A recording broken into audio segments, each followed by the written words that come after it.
Saudara-saudara yang kekasih dalam Kristus Yesus, sambutlah salam saya untuk kita semua dimanapun Anda berada.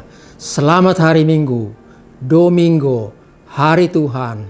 Bersukacita menyambut hari Tuhan. Biarlah kita semua juga dalam suasana menghadapi COVID-19 ini semua sehat. Karena sehat itu penting. Ada peribahasa yang berbunyi dalam bahasa asing, health is not everything, but without health, everything is nothing. Kesehatan memang bukan segala-galanya, tetapi tanpa kesehatan, segala-galanya itu, materi dan lain-lain, tidak ada artinya. Jagalah kesehatanmu. Hati yang gembira adalah obat yang mujarab. Sedang semangat yang patah meremukkan tulang. Semangat dan bersukacita. Horas. Tuhan memberkati kita sekalian. Saudaraku yang kekasih, firman Tuhan yang diperuntukkan untuk kita pada minggu ini, tanggal 27 September tahun 2020, minggu ke-16 sesudah Trinitatis. Tertulis dalam kitab 2 Samuel pasal 9 dimulai dari ayat yang pertama hingga ayat yang ke-8. Demikian bunyi firman Tuhan. Berkatalah Daud, masih adakah orang yang tinggal dari keluarga Saul? Maka aku akan menunjukkan kasihku kepadanya oleh karena Yonatan. Adapun keluarga Saul mempunyai seorang hamba yang bernama Siba. Ia dipanggil menghadap Daud. Lalu raja bertanya kepadanya, "Engkaukah Siba?" Jawabnya, "Hamba tuanku." Kemudian berkatalah raja, "Tidak adakah lagi orang yang tinggal dari keluarga Saul? Aku hendak menunjukkan kepadanya kasih yang dari Allah."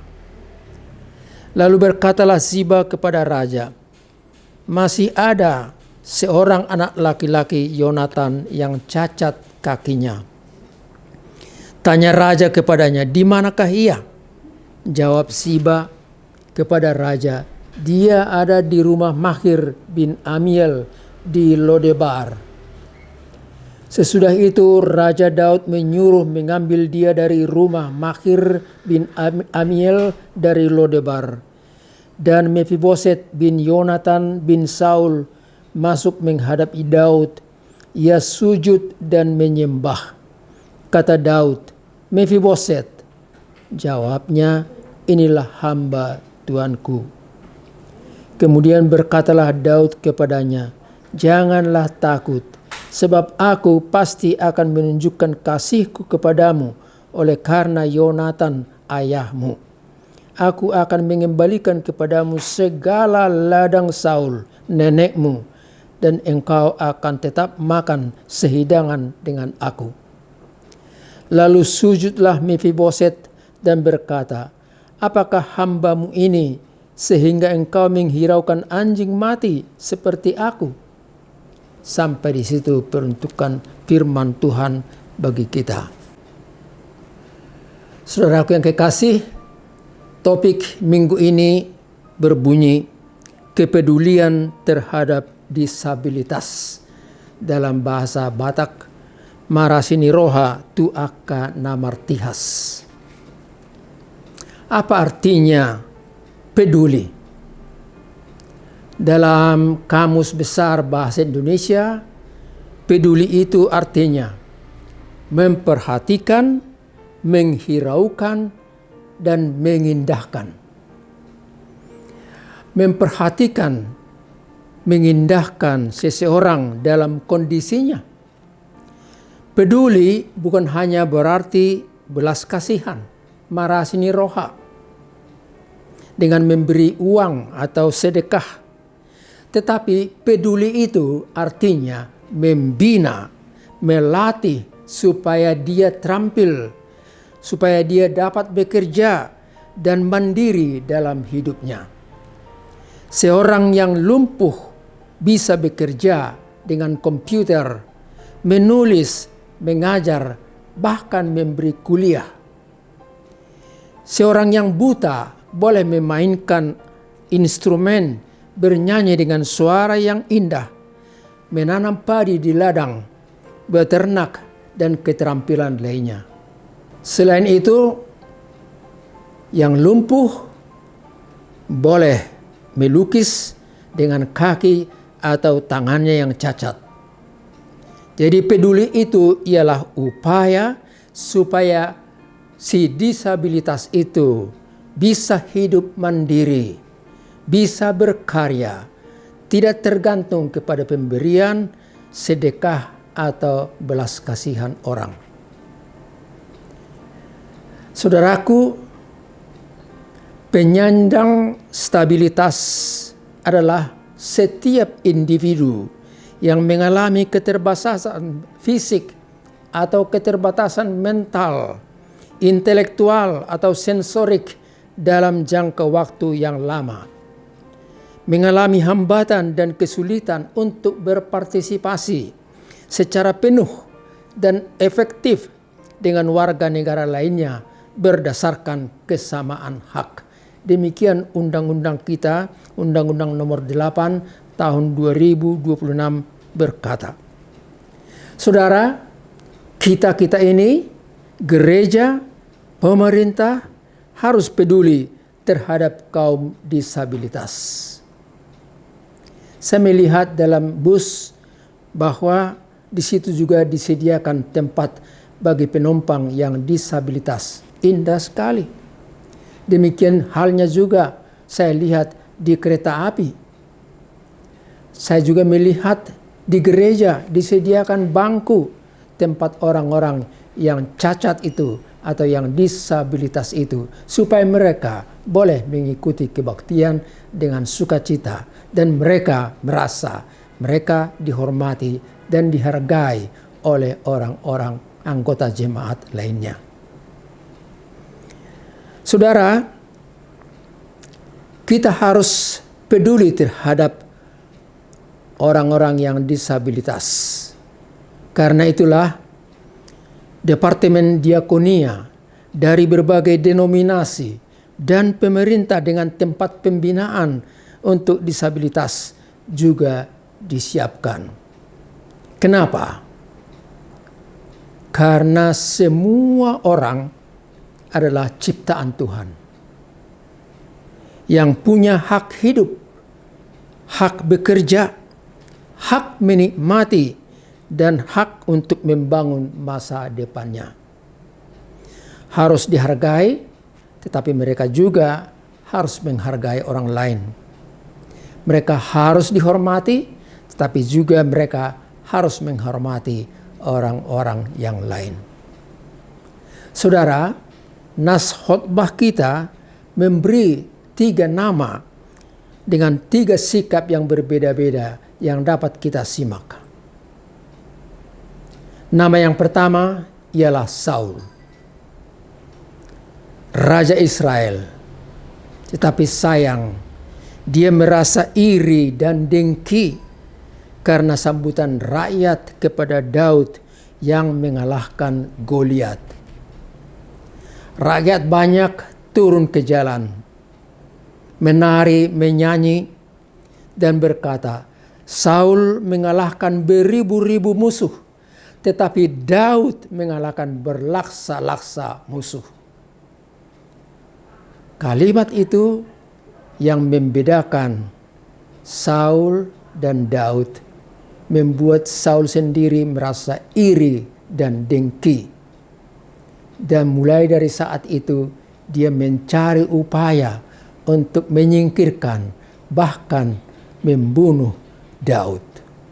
Saudaraku yang kekasih, orang yang tidak tahan mendengar pujian terhadap seseorang dan merasa ketenarannya, kehebatannya direndahkan, itulah awal dari rasa sirik, iri hati, dan dengki. Hal itu kita lihat dalam diri Saul.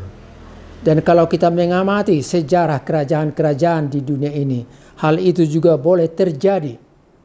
Ada rasa iri, rasa dengki terhadap kerajaan yang lain ataupun orang-orang yang lain. Itu pada zaman dulu. Tetapi sampai sekarang pada hari ini kita juga boleh menyaksikan itu. Bagaimana persaingan di bidang ekonomi, politik, dan lain-lain. Nama yang kedua ialah Daud. Seorang yang tidak dendam dan tidak melakukan pembalasan. Walau dia dibenci dan dicaci, bahkan dicari oleh Raja Saul untuk dibunuh, dia menyingkir, menjauhi kota dan bersembunyi di hutan. Dalam beberapa kejadian, sebenarnya Daud bisa membunuh Saul. Tetapi Daud tidak melakukan itu. Kenapa? Dia tidak mau balas dendam. Kenapa? Dia tetap hormat kepada rajanya yang diangkat tempo hari oleh Tuhan melalui satu acara tertentu. Manusia adalah ciptaan Tuhan dan jabatan yang diemban seseorang harus dihormati. Itulah sikap terhormat dan itulah suatu keteladanan dari orang-orang yang taat akan Tuhan. Nama yang ketiga ialah Yonatan, anak Raja Saul. Sikapnya beda dengan ayahnya. Kalau Saul mencari Daud untuk dibunuh, tetapi Yonatan berupaya untuk melindungi dan mengayomi Daud supaya tetap selamat. Rencana-rencana ayahnya yang berkaitan dengan Daud diberitahukan kepada sahabatnya Daud itu supaya lari bersembunyi. Yonatan sudah biasa melihat apa yang dilakukan oleh Daud, apa yang dilakukan oleh sahabatnya itu karena dia diberkati oleh Tuhan. Orang yang diberkati Tuhan itu harus dihormati dan dituruti. Demikian sikap daripada Yonatan. Hubungan darah dengan bapaknya Saul tidak jadi yang terutama, tetapi persahabatannya dan pengakuannya atas pilihan Tuhan kepada Daud itulah yang utama dalam pikirannya. Saudaraku yang kekasih, bahkan Yonatan dan Daud juga mengadakan perjanjian yang kita baca dalam 1 Samuel pasal 20 ayat 14 sampai 17. Di situ mereka sepakat bahwa mereka harus tetap ingat akan janji, dan kalaupun seorang di antara mereka mati, maka keluarganya akan dipelihara dan dilindungi. Luar biasa janji di antara orang-orang yang terpercaya. Beda dengan janji-janji manusia yang kita boleh dengar dan kita alami. Memang lidah tak bertulang, tak terbatas kata-kata. Tinggi gunung 1000 janji, lain di bibir, lain di hati. Pengalaman membuktikan.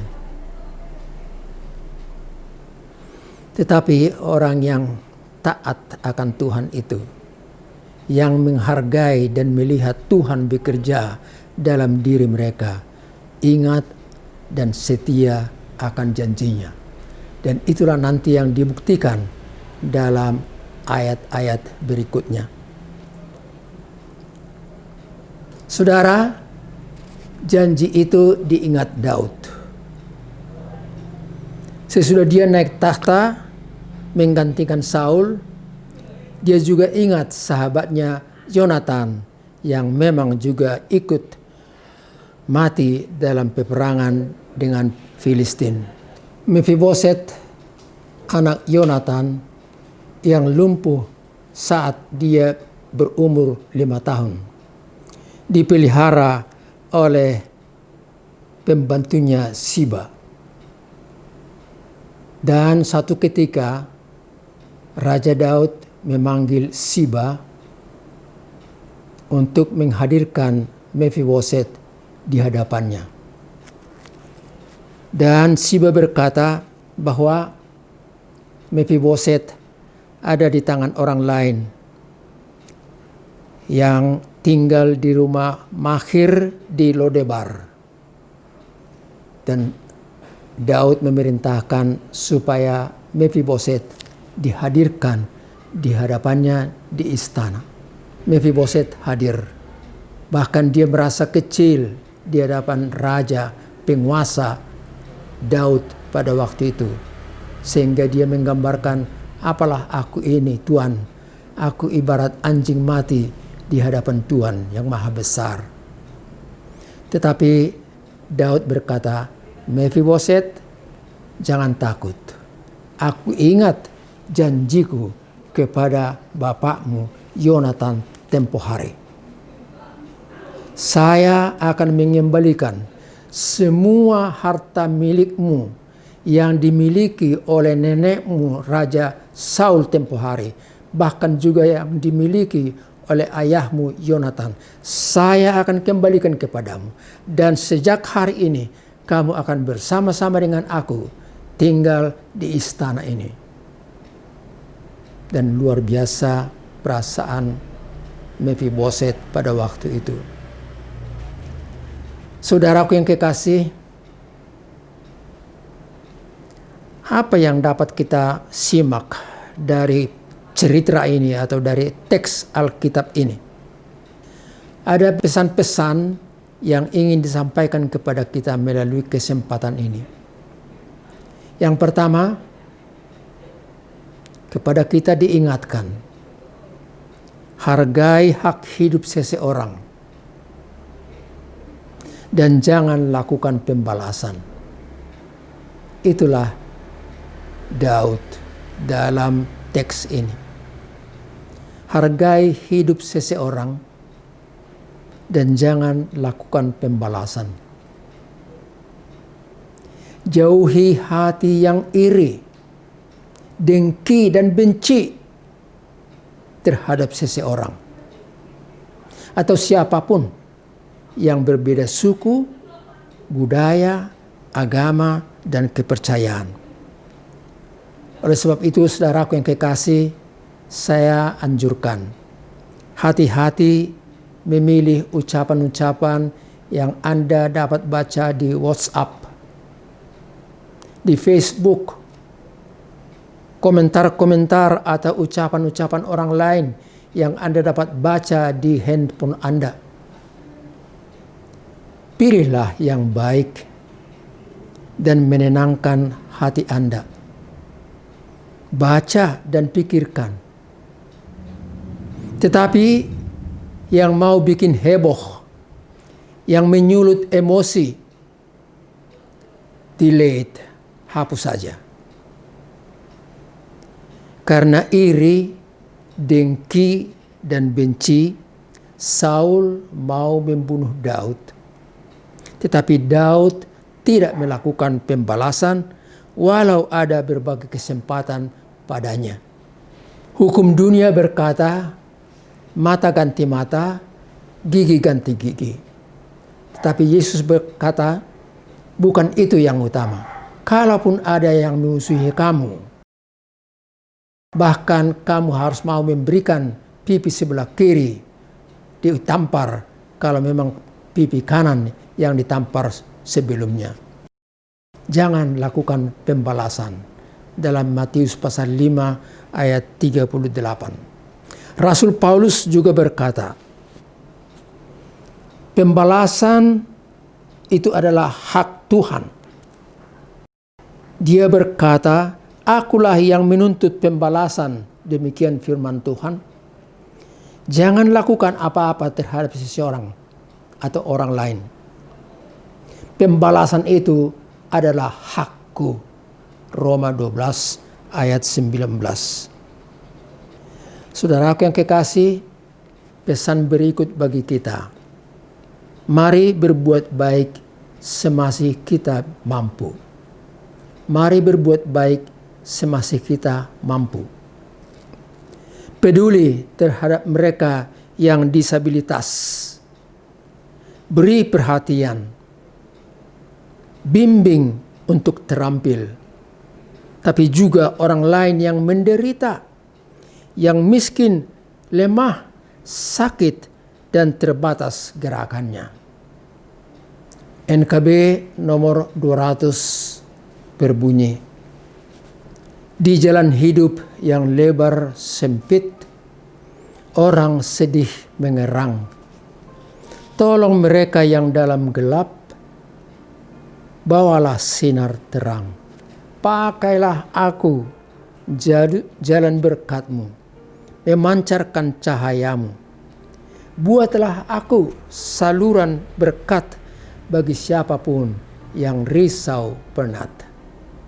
Di dalam buku Ende nomor 716, Dinama Molus, Sandok Nguluon, Gok Dona Marsak Gale, dan seterusnya. Saudaraku, saya mau akhiri renungan ini. Saya kutip doa dari Fransiskus dari Assisi, Italia. Dan mungkin masukan bagi kita semua. Dia berkata, Tuhan, jadikan kami alat perdamaian-Mu. Biarlah kami mengasihi di mana ada kebencian, memaafkan di mana ada dendam, mempersatukan di mana ada perpecahan, menimbulkan pengharapan di mana ada keputusasaan, menguatkan iman di mana ada kebimbangan, membawa terang di mana ada kegelapan, memberi kegembiraan di mana ada kesedihan. Kami mencintai bukan untuk dicintai. Kami menghibur bukan untuk dihibur. Sebab di dalam memberi kami menerima. Di dalam mengampuni kami diampuni. Di dalam kematian kami dilahirkan kembali dalam kehidupan yang sejati dan kekal. Di dalam Putra-Mu Yesus Kristus kami diberkati. Saudaraku yang kekasih, selamat hari Minggu. Semoga khotbah ini memberikan masukan, penguatan, pengokohan bagi iman dan pengharapan kita. Jalanilah hidup ini, apapun yang Anda alami, Tuhan memberkati. Amin. Kita berdoa. Bapa kami yang di sorga, kami bersyukur dan berterima kasih karena sampai hari ini Engkau menjagai kami. Engkau juga memberkati kami, memberikan kesehatan, kekuatan, dan sukacita. Mampukan kami untuk menjaga diri kami sendiri, keluarga kami, anak-anak, cucu-cucu kami juga. Berkatilah kami semua ya Tuhan. Kami ingin tetap sehat. Kami ingin umur yang dipanjangkan oleh Tuhan. Berkatilah semua mereka-mereka yang menderita, terutama yang sakit oleh karena ancaman daripada COVID-19 ini, dimanapun mereka dirawat. Tuhan, izinkan mereka menikmati hidupnya, berikan kesehatan dan umur yang panjang. Kami juga kembali berdoa dan tidak jemu-jemunya berdoa kepada Tuhan, supaya Tuhan memberkati mereka-mereka semua yang berbakti untuk merawat, membuat para penderita-penderita COVID-19 ini kembali pulih dan sehat. Kami berdoa untuk mereka. Tuhan, berikan mereka kesehatan, sukacita bekerja, dan juga berkati keluarga-keluarga mereka yang ditinggalkan. Kami percaya Kau juga ya Tuhan memberkati pemimpin kami, pemerintah kami. Jauhkan dari negara ini orang-orang yang hanya mengkritik, orang-orang yang tidak senang melihat kepemimpinan daripada pemimpin kami, presiden kami, wakilnya bersama dengan menteri-menterinya dan pembantu-pembantunya sampai di eselon-eselon yang terendah. Berkatilah mereka supaya pemerintah kami tabah, bijak, dan yakin bahwa dengan Tuhan semuanya satu ketika akan beres dan negara ini boleh berjalan dengan baik, dengan ekonomi yang lebih baik dan hidup yang makmur. Terima kasih Allah Bapa di sorga. Ampuni kami dari segala dosa dan kelemahan kami. Dan kami percaya Tuhan mendengarkan doa kami ini di sorga melalui Putramu, Yesus Kristus, penebus kami yang hidup. Amin.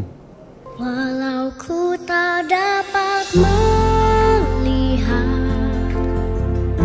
semua rencana-Mu, Tuhan, namun hatiku tetap memandang padamu.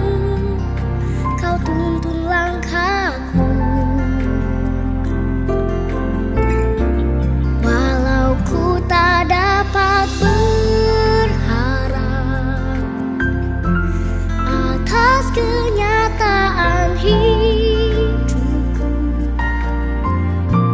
namun hatiku tetap memandang padamu. Kau ada untukku. Walau ku tak dapat melihat semua rencana-Mu, Tuhan, namun hatiku tetap